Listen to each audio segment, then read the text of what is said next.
Hey everyone, so I've never made a video before, but I thought this would be interesting for me to be able to look back on, and also for other people wishing to learn a little something. You don't have to be a nursing major or anything. Oh, I'm a nursing major, sophomore nursing major.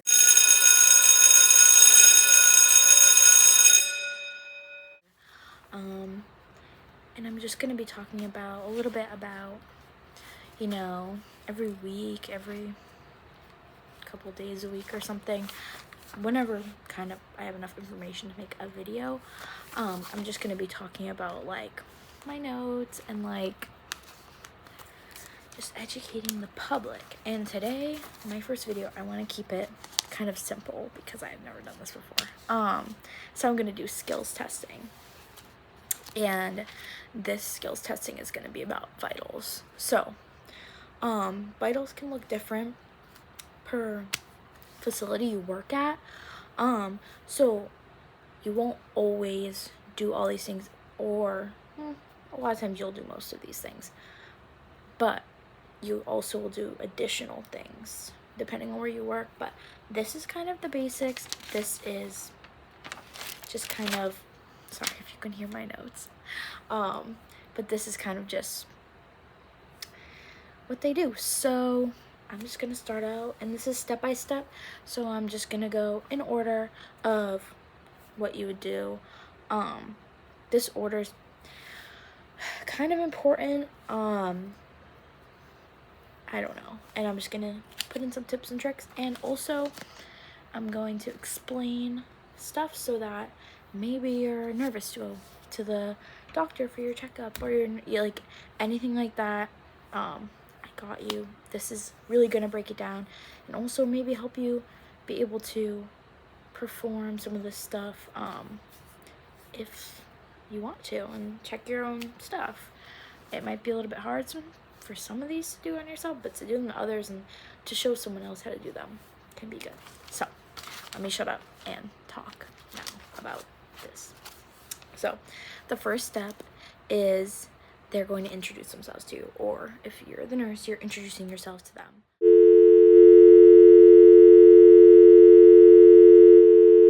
So for example, I would say, "Hi, my name is Rebecca, and I'll be your nurse today." This is really important, just to, introduce yourself. You want to be pleasant. You don't want the patient you're talking to be like, "This rude girl didn't even introduce herself." And then you're going to make sure you wash your hands. Like, just when you're studying, literally go like this if you're trying to learn like the steps. It really helps me remember. But you're gonna make sure you wash your hands. Very important. Don't want to spread any sort of yucky bacteria. And then the first question, I guess, but statement you're gonna make is, you're gonna say, "Please tell me your name and date of birth," while looking at their wristband. It'll usually be right here, like where these elastics are. And you're just doing that to make sure you have the right patient. You really want to make sure you have the right patient. You're charting under the right patient. You have the right like, it's really, really important. So you're going to want to make sure you have the right patient. Usually people are pretty good about just, they know the drill, especially if you work like at like a routine doctor's checkup sort of place. And then after you do that and you verify that you have the right person, you're in the right room, everything, you're gonna ask them, before you even start your assessment, you're gonna ask them, "Are you in any pain?" You kind of want to get this out of the way, and if they are in any pain, ask them to rate it on a scale of 1 through 10. This is just going to be helpful, because if you know about any pain that they're currently having, it might affect some of your vitals, and you also just want to make sure they're comfortable. So figuring out if they're in any pain is pretty crucial. For this scenario, we're just going to go with no, they're not in any pain. If they're in pain, depends on the kind of pain, it just gets a little complicated, so we're just going to say for right now that they're not in any pain. The hypothetical person, we'll call them Susan. So Anyway, then for step number 2, you're gonna take their temperature.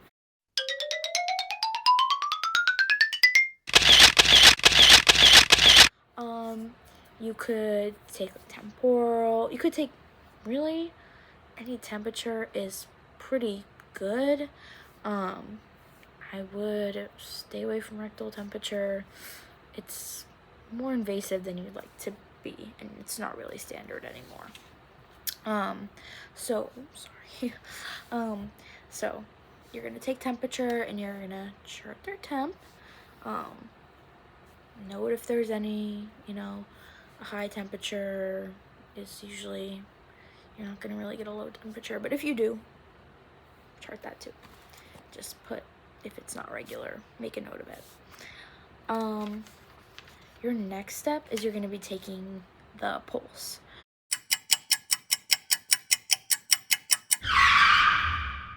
So you're gonna take their wrist, have them relax into your hand. It's easy, maybe put a pillow or something for them to rest their arm on so they're comfortable.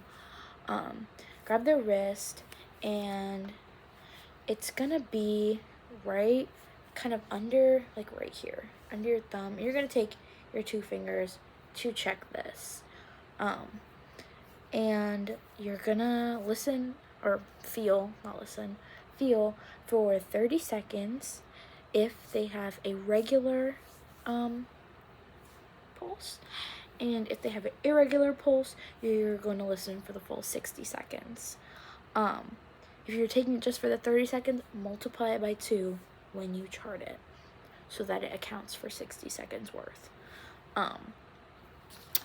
And there's not much to say on that. It just takes practice to be able to find it, but once you kind of feel where it is, you're pretty much set to go. Then next, immediately after you do this, you don't want to let your patient know that you're doing it. And it's counting respirations.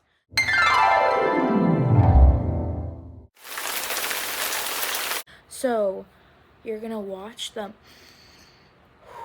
like the way they breathe. You're gonna watch how they breathe for 30 seconds. You're gonna count how many breaths they take, and then you're gonna multiply it by 2 and chart it. This is just to make sure, they're breathing at a good normal rate. And what I suggest is that when you're taking the pulse, hold it for the full 60 seconds, but count for the 30, and then the other 30 seconds, count the respirations. Because if you let them know that you're listening to their breathing, or you're counting their breathing, it's going to mess up their breathing because they're going to become aware of their own breathing, if that makes sense. Next is going to be taking their apical pulse.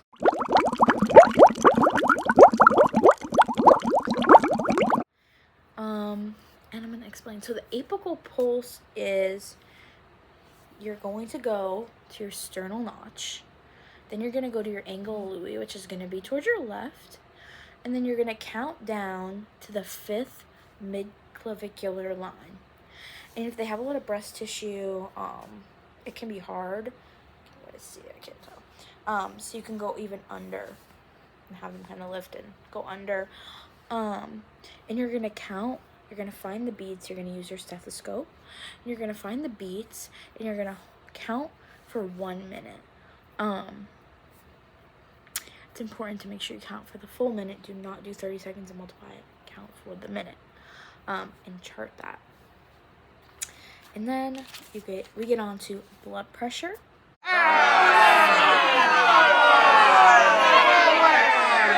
Step number 6, blood pressure. My least favorite to find. It's, in my opinion, the most complicated, but I digress.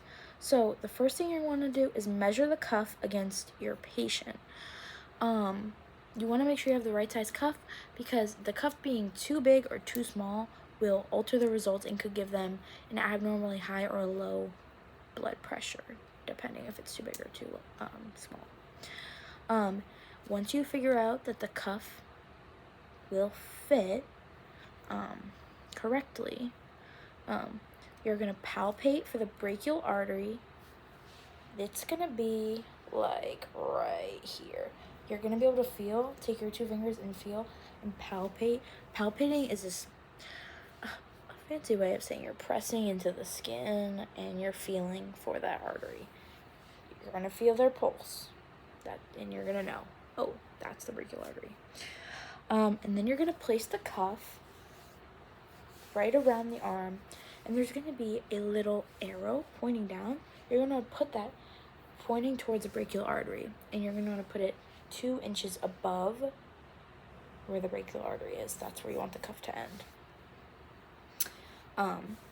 Then you want to find first your true systolic by inflating your cuff until the brachial artery pulse disappears. So you're going to be feeling for the pulse and inflating the blood pressure cuff until you can't feel the pulse. When you stop feeling the pulse, there's going to be a little, no, it's going to go up, the number, and you're going to chart that number as your true systolic. And then after you do that, you're going to place your stethoscope over your brachial artery, and you're going to inflate the cuff 30 over the true systolic number. So you're going to have your true systolic. So say your true systolic was 110. You're going to then inflate your cuff to 140. So you're going to add 30 to your original number. So you're going to do 30 over the true systolic, aka your original number. And then you're going to slowly deflate while listening for quarter cough sounds. That, I don't know how to describe that. That's just, you're listening for when you start to hear the beat appear. So your systolic is then gonna be when you first hear the beat appear, and your diastolic is gonna be when the sound disappears. And you put the systolic over the diastolic with like the little slash, whatever you want to call that. And so an example of this would be 120 over 80. If I can show you guys. It's like backwards for you, I'm sorry. Number 7, and make sure you chart that. The number 7 step, the last step, is you're